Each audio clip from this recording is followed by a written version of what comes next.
கலைத்துவிட்டு நீங்கள் உங்களுடைய வாழ்வுக்கு செல்லுங்கள். எங்களுடைய மக்களையோ எங்களுடைய இலட்சியத்தையோ நீங்கள் சிதறடிக்க வேண்டாம் என்கின்ற ஒரு கோட்பாட்டின் அடிப்படையில் அனுப்பப்படுகின்றது. ஒரு கடிதங்களும் ஊடகங்கள் ஊடாகவும் அது சமர்ப்பிக்கப்படுகிறது. கருணா அவர்களுக்கு கிழக்கு மாநிலத்தில் இந்த அமைப்பை சார்ந்தவர்களுக்கு. இதற்கு இடையில் எஸ்டிஎஃப்போடு சேர்ந்து இவர்கள் மிக அட்டூழியங்களை செய்தார்கள். இதை பற்றி நாங்கள் பேச வேண்டும் என்றால் ஒரு மாதம் வரைக்கும் பேசிக்கொண்டே இருக்கலாம். நாங்கள் சுருக்கமாக இளைஞர்களிடம் கடத்துவோம்.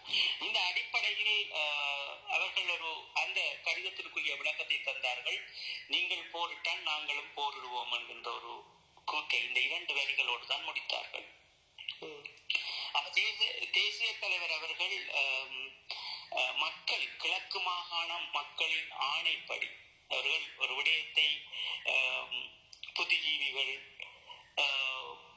அவர்களிடம் அரசியல் துறை ஊடாக சில நடவடிக்கைகளை செய்து, புலனாய்வுத்துறை போராளிகள் ஊடாக சில நடவடிக்கைகளை செய்து இதற்குரிய விவரங்களை அவர்கள் அனுப்பி வைத்திருந்தார். அந்த அடிப்படையில் ஒரு நடவடிக்கையை நாங்கள் மேற்கொள்ள போகின்றோம்.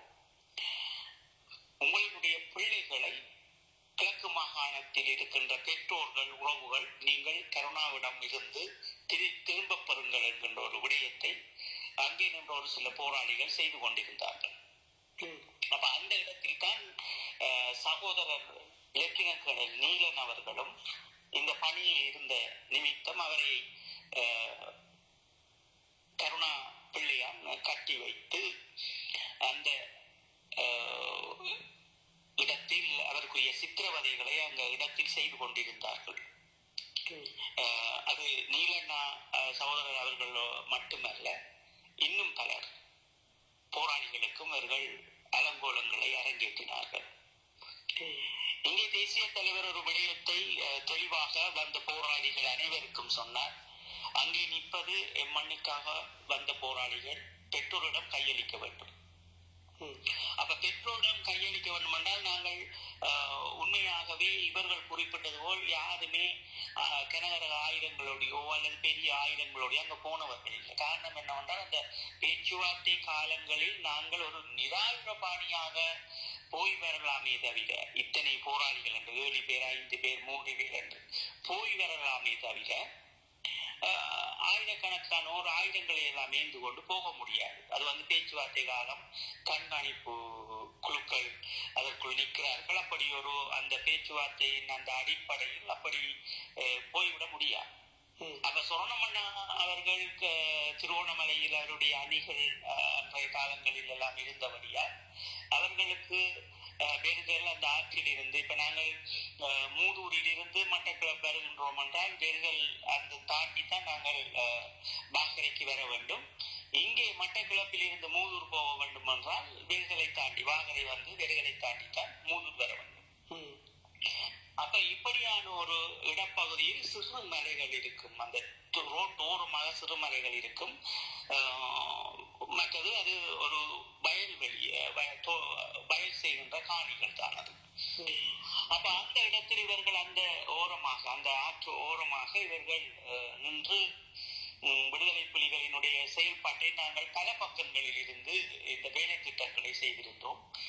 அந்த வேலை திட்டங்கள் மக்களுக்குள் நின்று மக்களை கருணாவிடம் அனுப்பி எங்கள் பிள்ளைகளை தாருங்கள் என்று செய்கின்ற வேலையை ஒரு டீமாக இறங்கி வவுனியாவில் இருந்து சென்று மட்டக்களப்பில் இருந்து நிறைய அதற்குள் இருக்கின்ற இடங்களுக்குள் மக்களிடம் முடிந்த அளவு போராளிகள் மக்களோடு மக்களாக ஊடுருவி மக்களிடம் எப்படியாவது கருணாவிடம் போய் பிள்ளைகளை நீங்கள் வேண்டுங்கள் என்கின்ற ஒரு அடிப்படையிலேயே ஒரு வேலை திட்டம் நடைபெற்றது. அது நிராயுதபாணியாக போராளிகள் மக்களோடு மக்களாக சென்று அவர்கள் அந்த வேலை திட்டத்தை செய்வார்கள். அதன் பின் தான் இங்கே இந்த தாக்குதல் ஒன்றை, இவர்களை தாக்குவதல்ல, அந்த இடத்தில் இருக்கின்ற இவர்களை அப்புறப்படுத்துவது ஒரு நடவடிக்கை.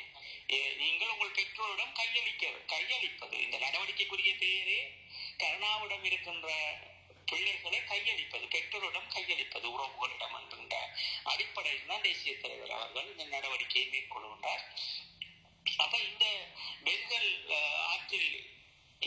அப்புறம் சொர்ணமண்ணா என்னுடைய டீமும் இங்காலே இவர்களினுடைய இது நின்றது. அப்ப கருணாக்கு தெரியும் வளைத்து விடுதலை புலிகள் ஊடுருவிக்கிறார்கள், தலைமை செயலகத்தில் இருந்து வந்து விட்டார்கள், மண்முனை பற்று வரை ஊடுருவித்தார்கள், மட்டக்களப்பில் இருந்து மண்முனை பற்று வரை நியாயபாணியாகவே நாங்களும் ஊடுருவி மக்களோடு வந்துட்டார்கள், இது கஷ்டம், நான் இனி பின்வாங்க வேண்டும் என்று அவர் படைகளை கட்டி அவர் இருந்தவர்களை எடுத்துவிட்டு அவர் ஓட்டம் முடித்து விட்டார்.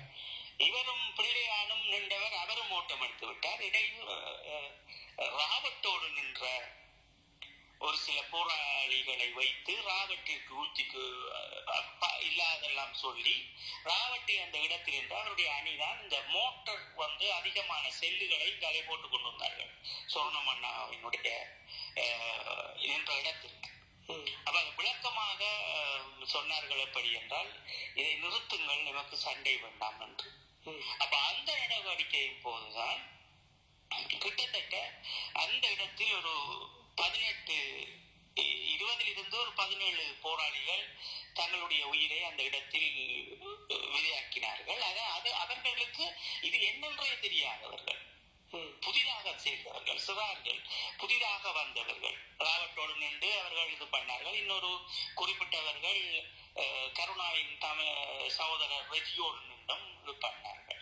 இதற்கிடையில் மற்ற போராளிகள் சில இடங்களில் நின்றவர்கள் அவர்களை கால்கையில் சுட்டுவிட்டு அப்படியே கிடந்து அழுது இது பண்ணி அங்கே மாடு மேய்த்தவர்கள் எல்லாம் தூக்கி கொண்டு வந்து விட்டதும், ஒரு சிலர் தாங்களை தாங்கள் சுட்டு சேர்த்ததும், இன்னொரு சிலரே தாங்களை தாங்கள் குண்டுகளை அடித்து விட்டு ஓடியதும், இப்படி என்கின்ற ஒரு சில இதுகள் கிடந்தது.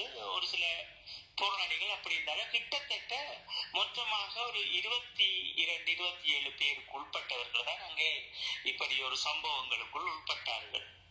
அதிலும் தேர்ச்சி பெறாதவர்கள், விடுதலை புலிகளிலோ அல்லது இவர்கள் வலக்கட்டாயமாக பிடித்ததோ இந்த இவர்கள் 200 பேர்கள் தக்க இரத்த வெள்ளத்தில் கிடந்த ஒரு பொய்யான கதையை இவர்கள் முழுக்க ஒவ்வொரு போராளிகளுக்கும் தலைவர் இந்த நடவடிக்கைக்கு முன்பாகவே தெளிவாக விளக்கமாக சொல்லிட்டார். நாங்கள் எங்களுடைய அந்த போராளிகளை கையளிக்கின்றோம், எந்த ஒரு நடவடிக்கை எது நடந்தாலும் நீங்கள் ஒரு குறிப்பிட்டவர்களை நான் பேர் சொல்ல விரும்பவில்லை என்றால் மீண்டும் தெரிந்தானே உங்களுக்கு, சிறையில் வந்திருக்கின்றார்கள், போராளிகள் இருக்கின்றார்கள், தலைமை செயலகத்தில் இருந்து ஒரு நிராயுதபாணியாக அந்த இடங்களுக்கு சென்று சில வேலை திட்டங்களை செய்திருந்தார்கள்.